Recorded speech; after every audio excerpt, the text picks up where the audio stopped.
Salams and welcome. Thank you for joining me in episode number 574 of the Afrikaans reading, Afrikaans translation of the Holy Quran. Ons is nou besig met die Heilige Quran en dit is die Heilige Quran by Imam M.A. Baker. A'udhu billahi minash shaitani rajim. Bismillahir Rahmanir Rahim. In the name of Allah, most gracious, most merciful. In die naam van Allah, die barmhartige, die genadige. Episode 574, we were explaining some parts of when as the son opgevul word. So we'll start with that again. Hoofstuk 81. Wanneer die son opgevul sal word. Surah 81, Surah At-Takwir, the folding up of the sun. In die naam van Allah, die barmhartige, die genadige. Wanneer die son opgevul, I think it should be sal word, né? We must put sal word there.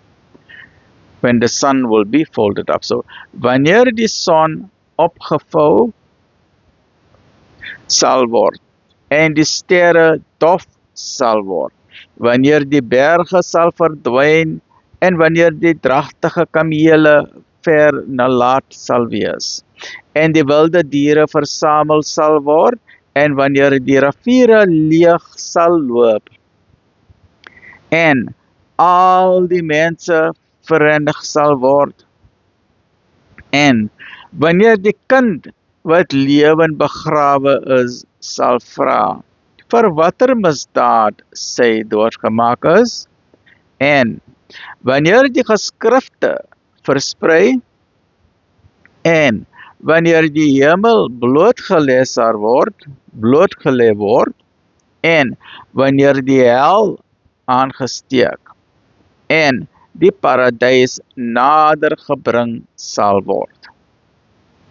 Dan sal elke siel weet wat dit voorberei het.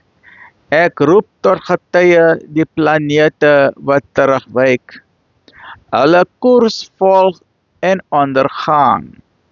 En die nag wanneer dit heen gaan en die daarad wanneer dit aanbreek.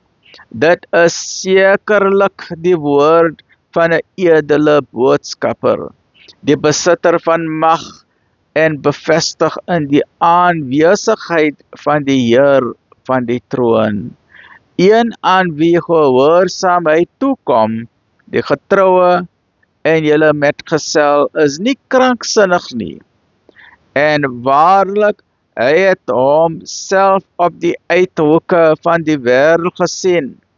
En hy is nie suinig met kennis aangaande die onsigbare nie. Ook is dit nie die woord van 'n vervloekte duiwel nie. Waarheen gaan julle dan? Dit is niks anders nie as 'n vermanning vir die nasies. Vir hom onder julle wat opreg wil wandel, en julle sal nie wil nie, behalwe hulle vir wie Allah dit beskik, die Heer van die wêrelde. Lekker bly mense, please get a copy of the Quran today. Alhamdulillah.